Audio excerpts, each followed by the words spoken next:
सी बात हो तो उसको सही ढंग से बोलते हैं। कोई बुराई हो, कोई तकलीफ वाली चीज़ हो तो उसको तो हम अच्छे ढंग से बोलना क्या, हमारे खुद के ही विचार उसको देख के बुरे हो जाते हैं। तो महात्मा ने भी जब देखा कि भाई आज तो ये कहाँ जा रही है मौत तो बहुत बुरी है, हर जीव डरता है उससे। देखो जीव की ये भूल है, चाहे वो किसी भी योनि में हो, उसको कितनी भी तकलीफ क्यों न हो और कितनी परेशानियां हो, फिर भी उसके बावजूद भी वो मरना नहीं चाहता, जीना ही चाहता है। लेकिन मौत एक ऐसी चीज है, लाख प्रयास करो, लाख कोशिश करो, वो आएगी, जरूर आएगी, सबको आएगी, उससे बचा नहीं जा सकता। कटु सत्य है ये, जो पैदा हुआ है सबको एक दिन चले जाना है। लेकिन मौत जो आएगी वो सीधा किसी को नहीं मारती, बहाना होता है।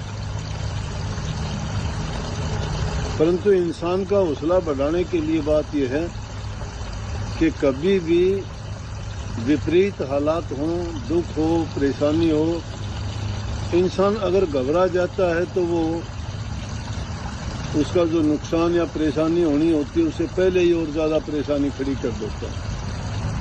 अगर उसका हौसला है, विचार उसके अच्छे हैं और वो बुलंद है, मन से शक्तिशाली है, तो वो आई आफत को भी विजय प्राप्त कर ले, डरता नहीं।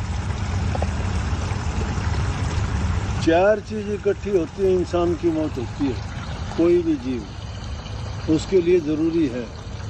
नंबर एक, मौत के लिए बहाना जरूर लगेगा। मौत किसी को सीधा नहीं मारती।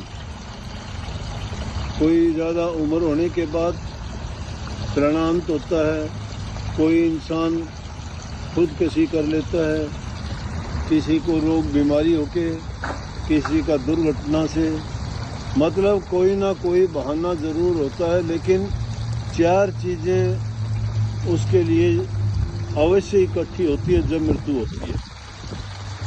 नंबर एक चीज, स्थान निश्चित है उसके लिए। जब उसका आखिरी वक्त आता है उस स्थान पे पहुंच जाएगा, वो बहाना कोई भी लगे। नंबर दो, बहाना जरूर बनेगा मौत का। और नंबर तीन, समय निश्चित है,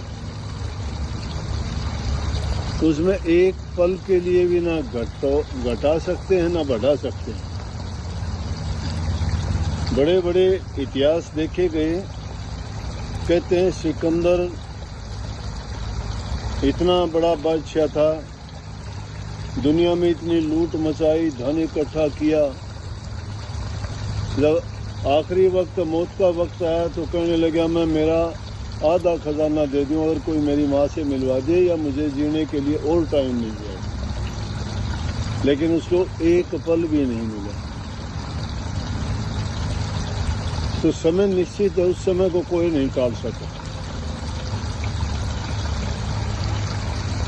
तो ये चार चीजें इकट्ठी होती हैं। महात्मा ने जब देखा ये तो भाई आज कुछ ना कुछ करेगी, क्योंकि मौत यूं तो दिखाई देती नहीं, लेकिन महापुरुषों की जो दिव्य दृष्टि थी उससे देख लिया। हम उसको कई बार होनी कह देते हैं, मौत कह देते हैं, काल कह देते हैं। कहने लगे महात्मा अरे आज कहाँ चली सत्यानाशन, क्या करेगी आज? बोले कि आज मैं फलानी जगह जा रही हूँ। बोला क्यों? कि आज मैंने वहाँ 5 मौत करनी है, 5 को मारूंगी आज।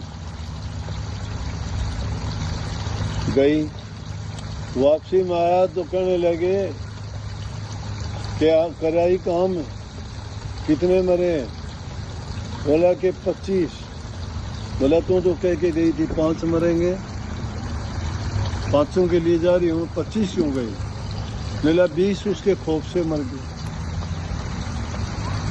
कहने का मतलब कि इंसान जब डरता है ना तो टाइम से पहले भी वो आफत बुला लेता है। कभी भी घबराना नहीं चाहिए। संतों ने इस बात को कहा कि होई सोई जो राम रची राख्या, क्यों कर तरक बढ़ावत शाखा, कि जो मालिक ने रचना रच रखी है वो वैसे ही होगी, इसमें तर्क वितर्क करने की जरूरत ही नहीं है। तो संत फरमाते हैं कि मालिक की रजा, उसका हुक्म और मौज में रहो। जानबूझ के कोई ऐसे कर्म ना करो कि जिस कर्म के करने से हमें नुकसान उठाना पड़े, तकलीफ हो। जितना हो सके इंसान को नेक और अच्छे कर्म करने चाहिए, शरीर से सेवा करनी चाहिए, मन से प्रभु का स्मरण चिंतन याद करना चाहिए, कि दूसरे के प्रति कोई बुरी भावना नहीं रखनी चाहिए, जबान से मीठा बोल के अच्छा बर्ताव और व्यवहार करना चाहिए। खुशी दो, खुशी मिलेगी, इज्जत दोगे, इज्जत मिलेगी। इसलिए अच्छे काम करो जो सबको सुख दे, ऐसा काम करो, आपको भी उसके बदले में सुख मिलेगा और मालिक की रजा में भी कोई किसी प्रकार की दखल नहीं है। क्योंकि हमें कर्म करने की जो आज़ादी दी गई है, कोई उससे अपना कर्म बिगाड़ लेता है, कोई संवार लेता है। जो बिगाड़ लेता है, ये एक बार इंसान अगर किसी कारण से उसमें कोई कमी हो जाती है तो सदा के लिए उसके ऊपर छाप लग जाती है, हटती नहीं। फिर भी अगर नेक कर्म करता है इंसान तो अपने बुरे कर्मों को भी धो सकता है और अपने जीवन को, अपने भविष्य को बना सकता है, सुधार सकता है। तो मुख्य करके बात यह है कि जीव को ये चाहिए कि जिस मालिक ने हमें ये इतना अच्छा अवसर दिया,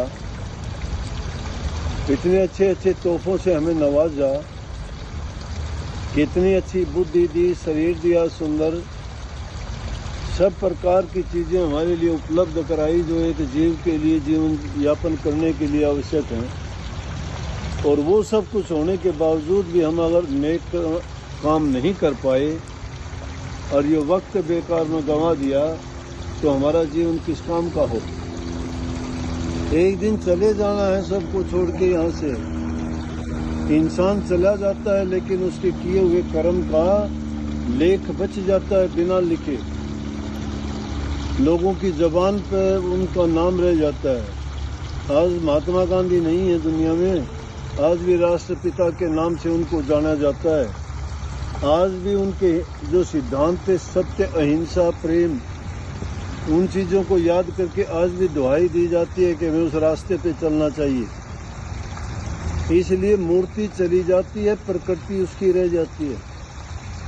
तो ऐसे सिद्धांतों को जब हम अपनाते हैं जीवन में और उनके अनुसार जीवन जीते हैं तो हमारी भी यूं ही याद बनी रहेगी।